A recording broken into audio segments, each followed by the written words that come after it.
Assalamualaikum warahmatullahi wabarakatuh. Kita berjumpa lagi di channel Review Teori.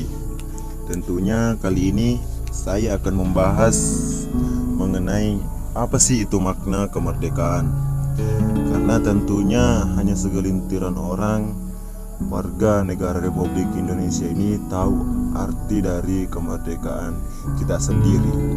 Karena seperti yang kita kenal bahwa negara Republik Indonesia adalah negara bekas jajahan bangsa-bangsa lain. Contohnya saja Indonesia pernah dijajah oleh Portugis, Jepang, begitupun Belanda.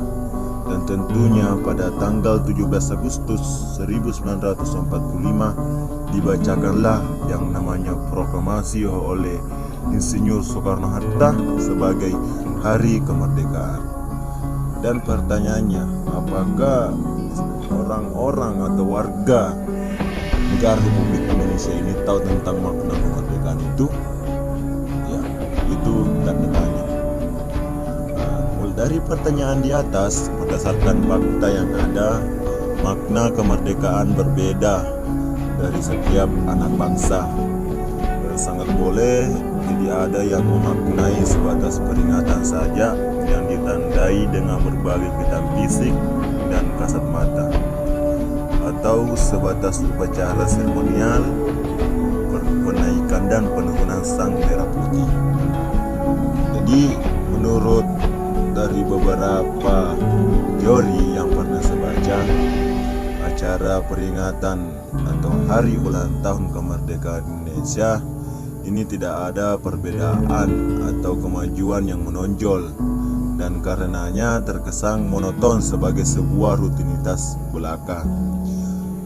Tentunya menurut dari teori tersebut dan beberapa teori yang pernah saya kaji, hal-hal yang kasat mata itu anak bangsa berpuas diri dengan melupakan dan tidak mau memahami dan merenungi tentang substansi hakikat sebuah kemerdekaan. Peringatan hari ulang tahun atau HUT kemerdekaan Kesatuan Republik Indonesia secara formal dilakukan secara seragam dan berjenjang dengan peringatan detik-detik pembacaan proklamasi. Sangat logik memang proklamasi dengan naskah singkat itu yang artinya begitu sangat penting, karena dari situlah secara de facto bangsa Indonesia melepaskan diri dari penjajahan terakhir Belanda. Kalau kita lihat secara makro, bukan hanya Indonesia yang terjajah. Sungguh banyak negara merdeka yang saat ini mengalami penjajahan oleh bangsa-bangsa besar dunia seperti Inggris, Prancis, dan Portugis. Oleh sebab itu, mungkin sangat arif jika kita menengok fakta dan membandingkan sedikit antara substansi kemerdekaan Indonesia dengan bangsa lain seperti Malaysia, Brunei, dan negara sekawan Asia Tenggara. Semua anak bangsa tahu bahwa Indonesia pernah dijajah oleh Belanda, sedangkan Malaysia dan Brunei pernah dijajah oleh bangsa Inggris.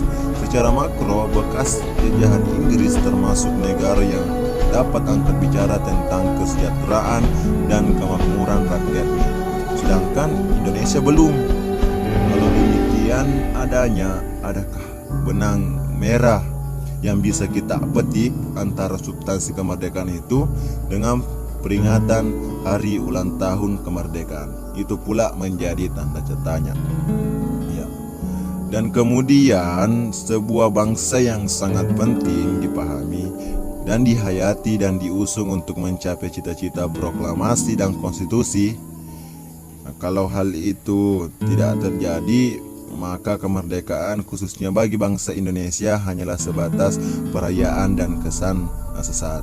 Yang maknanya apa? Ketika kita hanya tidak bisa memaknai arti dari proklamasi Pancasila dan Undang-Undang 1945, jadi bisa kita katakan bahwa hari ulang tahun kemerdekaan Indonesia hanyalah hari sebuah perayaan untuk mengenang para leluhur kita. Dengan demikian, andaikan pahlawan kita yang gugur sebelum kemerdekaan Mungkin mereka merasa kecewa melihat anak bangsa yang sekarang ini semakin terpuruk hari ini dari berbagai aspek kehidupan.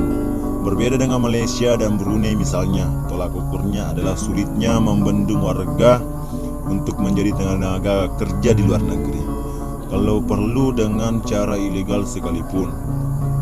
Yang mencermati sedikit saja tentang TKI ilegal ataupun legal, intinya mencari rezeki agar bisa hidup sejahtera. Kalau memang demikian adanya, ini pertanda bahwa cita-cita pendahulu kita belum tercapai. Ya, itu bisa kita memaknai hari kemerdekaan itu, bahwa memang ketika kita melihat dari sejarah, perjuangan leluhur kita tidak begitu gampang dilewati.